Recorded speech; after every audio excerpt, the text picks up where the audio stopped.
Hello student.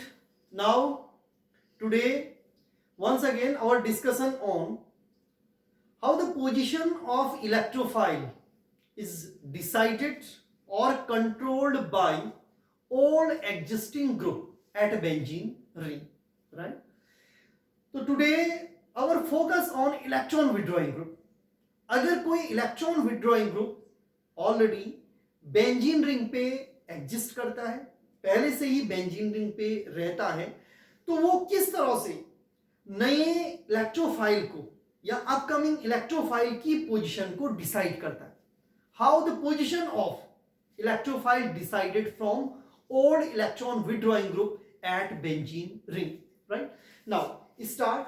This is our compound.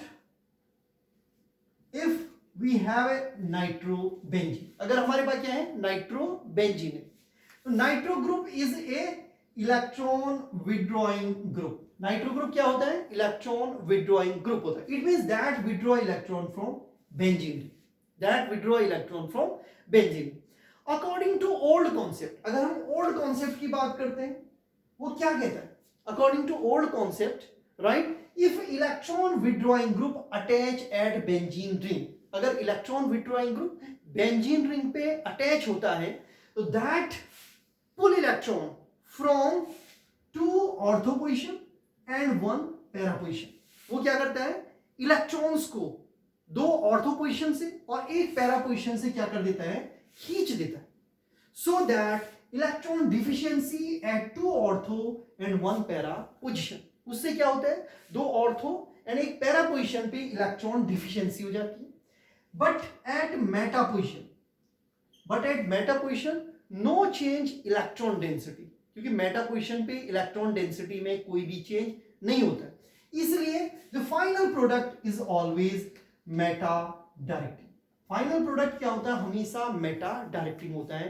They never give ortho and para directing product. वो कभी भी ortho और para directing product को नहीं देता है. Right now we are discuss and we are trying to explain that on the basis of resonance structure.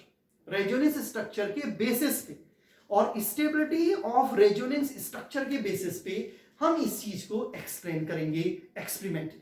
Right now if we have a nitrobenzene and then we are trying to nitration of nitrobenzene. अगर हमारे पास already nitrobenzene है और हम इसका क्या कर रहे हैं? नाइट्रेशन कर रहे हैं. Nitration means reaction with NO2 plus, because NO2 plus is a strong electrophile. अब देखो यहां पे क्या होगी? 3 कंडीशंस है. First one is ortho, second is para and third is Meta. अगर वो ऑर्थो पे अटैक करता है तो फिर कैसे रेजोनेंस स्ट्रक्चर बनेंगे और what types of resonance structure form if they attack on ortho position. Right, तो अब देखिए आप first, this is our first resonance structure nitro come at this position because pi bond between these 2 carbon, right? Pi bond if it is 1 2 3 4 5 and 6.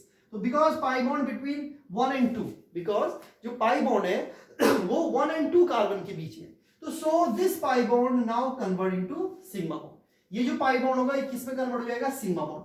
तो NO2, right. And because ये इस side को move किया तो यहां पे electron की deficiency होगी फर्स्ट पोजीशन पे. तो at first position plus charge. First position पे क्या जाएगा? Plus charge. At first position there is a plus charge. These 2 bond as it is. ये 2 बॉन्ड क्या रहेंगे? as it is, वैसी की वैसी रहेंगे. Right? This is first resonance structure. Then what about second resonance structure? अब second resonance structure में क्या होगा? Second resonance structure में तो nitro group position NO2 and NO2 as it is रहेंगे. Right? Now this bond. Now think this bond move in this direction. ये bond इस direction में मूव करेगा. These 2 pi bond like this. And then third position 1 2 and 3 third position पे plus charge है. Right, plus charge come at third position. Right, then next resonance structure. अब next resonance structure में क्या होगा? Nitro same, the position of nitro group same. Now because it move in this direction, then next यहां पे आ गया. अब ये bond, this bond move in this direction, then the position of pi bond like this, and plus charge come at this position. Plus charge इस position पे. So these are three resonance structure. These are three resonance structure. 1, 2 and 3 resonance structure of nitro, right? When they attack at ortho position. Now second, para position. If they attack at para position, अगर वो para position पे attack करते हैं, तो then what types of resonance structure? तो फिर कैसे resonance structure बनेंगे? Right? Now think about para. Para means 1 and 4. 1 and 4 position पे क्या आएगा? Nitro group. Nitro group come at 1 and 4 position, right? अब जो 4 पोजीशन पे आएगा तो it means this bond, this pi bond exist between 3 and 4 carbon, exist between 3 and 4 carbon, right? That pi bond convert into sigma bond, that pi bond convert into this sigma bond, right? And then here plus charge, यहां पे क्या आएगा? Plus charge. And then rest of 2 pi bond and the position of rest of 2 pi bond as it is, right? Now next resonance structure. अब next resonance structure में क्या होगा? Next resonance structure में now this pi bond move in this direction, right? And then the position of pi bond like this, nitro at this position and NO2 at this position. तो third position 1, 2 and 3. Third position पे क्या आ जाएगा? Plus charge, right? Then next resonance structure. Now rotation because ये यहाँ से यहाँ पे rotate हुआ, right? यहाँ पे रोटेट हो, अब ये वाला रोटेट होगा, this one rotate in this direction, right? And when that rotate then next one is NO2 at this position, next nitro come at this position, right? And then pi bond like this, right? Then 1 2 1 2 and 3 third position पे plus. Clear होगी बात क्या? These are three resonance structure when para attack, when attack at para position, then these are three resonance structure. Now next one is meta. If they attack at meta position, अगर वो meta position पे attack करता है, right? So then what are the resonance structure? Then resonance structure like this, NO2. Meta position means either third position or fifth position. Suppose that third, because third और fourth के बीच क्या है? Pi bond. So third. So then nitro group come at third position. Come at third position, right? And then these two bond as it is, these two bond as it is, right? And this bond, this pi bond convert into sigma bond, right? This pi bond convert into sigma bond, so plus charge come at this position, correct? Plus charge come at this position. Now what about your resonance structure? Next one resonance structure.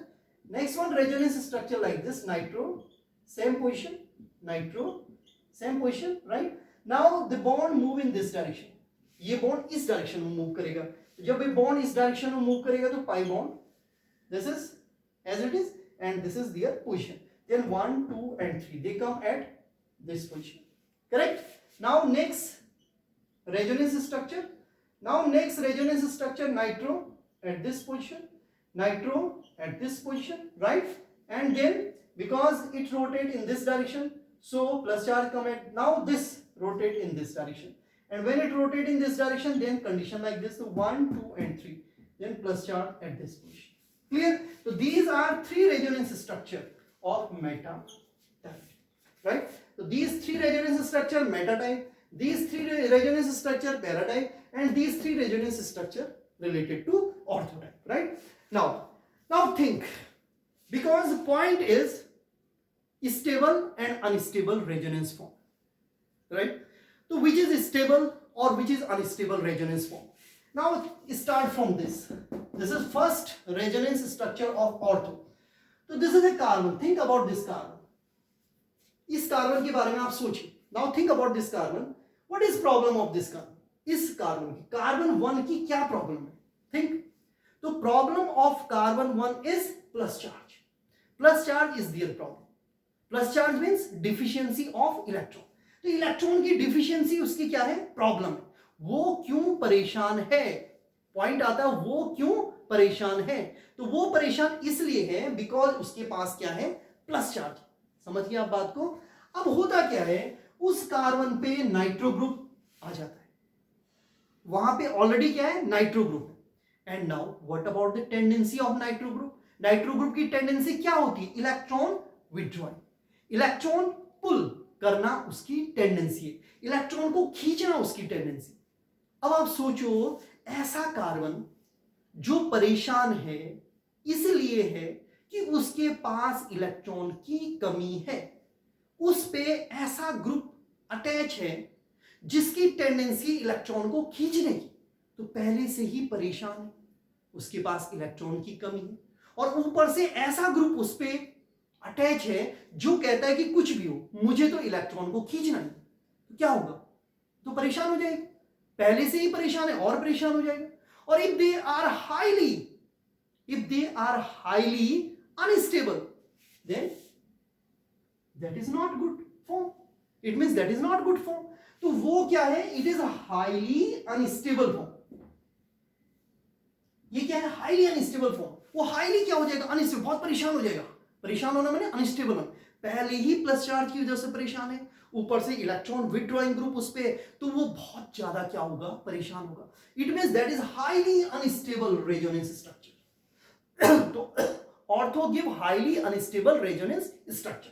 Second, now think about second resonance structure. Nitro group यहां पे first and second position पे है, plus charge किस position में, fifth पे, तो it is not stable, not unstable, right? Now next, nitro group at first and second position and plus charge this position, so that is not stable, not unstable, little bit stable, right? Not unstable. Now think about para. अब para के बारे में बात करते हैं, कितने stable और कितने unstable form, right? So if you think about first, तो it means third position पे plus charge है and first and fourth position पे nitro group है, it means that is little bit stable. If you think about second resonance structure, in second resonance structure same like ortho, here plus charge at first carbon and nitro group also at first carbon, उस पे nitro group पे plus charge भी है और nitro group पे क्या है, sorry first carbon पे प्लस चार्ज भी है एंड फर्स्ट कार्बन पे नाइट्रो ग्रुप भी है, मतलब इलेक्ट्रॉन की डिफिशियंसी भी है और इलेक्ट्रॉन को खींचने वाला ग्रुप भी है, तो वो तो हाईली अनस्टेबल होगा, बहुत परेशान होगा, राइट? तो it means there is also highly unstable resonance structure। वहां पे क्या है, हाईली अनस्टेबल रेजोनेंस स्ट्रक्चर है। थर्ड की बात करेंगे तो फर्स्ट एंड फोर्थ पोजीशन पे nitro group and fifth position पे plus charge, it means little bit stable. Now think about meta. अब मेटा में क्या होता है, मेटा में आप देखिए फर्स्ट एंड थर्ड पोजीशन पे नाइट्रो है एंड फोर्थ पोजीशन पे प्लस है, it means little bit stable, right? Next six position पे प्लस है, वन एंड थर्ड पोजीशन पे nitro, it means little bit stable, and plus second position पे nitro and ये first and third position पे little bit, it means अगर आप nitro की बात करोगे तो their resonance structure are comparatively stable, right? अगर आप मेटा की बात करोगे, मेटा रेजोनेंस स्ट्रक्चर्स की बात करोगे तो they are comparatively stable. But if you think about ortho and para, अगर आप ऑर्थो और पैरा की बात करोगे तो वहां क्या है, एक एक रेजोनेंस स्ट्रक्चर हाईली अनस्टेबल, बहुत ज्यादा अनस्टेबल, बन ही नहीं सकता है, राइट? तो this is reason why electron withdrawing group always give meta directing product after electrophilic aromatic substitution reaction. इसीलिए क्या होता है, जो इलेक्ट्रॉन विथड्रॉइंग ग्रुप होता है, इलेक्ट्रॉन विथड्रॉइंग ग्रुप होता है, जैसे कि क्या है, नाइट्रो ग्रुप है, दे always give meta directing product, हमेशा मेटा डायरेक्टिंग प्रोडक्ट देते हैं, दे never give, they always give Meta, they never give ortho and para directing product. Ortho और पैरा कभी नहीं देगा, क्यों देगा, क्योंकि जब वो देता है तो बहुत ज्यादा अनस्टेबिलिटी होती है और कोई नहीं चाहता उसकी अनस्टेबिलिटी बने, हर कोई अपनी स्टेबिलिटी को बढ़ाना चाहता है, तो वो क्यों अपनी स्टेबिलिटी को खराब करे? तो they never give ortho and para directing product, they always give meta directing product, right? तो this is how the position of upcoming electrophile decided from all existing group. If they are electron withdrawing, then meta type product, and if they are electron donating group, then ortho and para type product. So this is complete explanation about this topic, right? So thank you.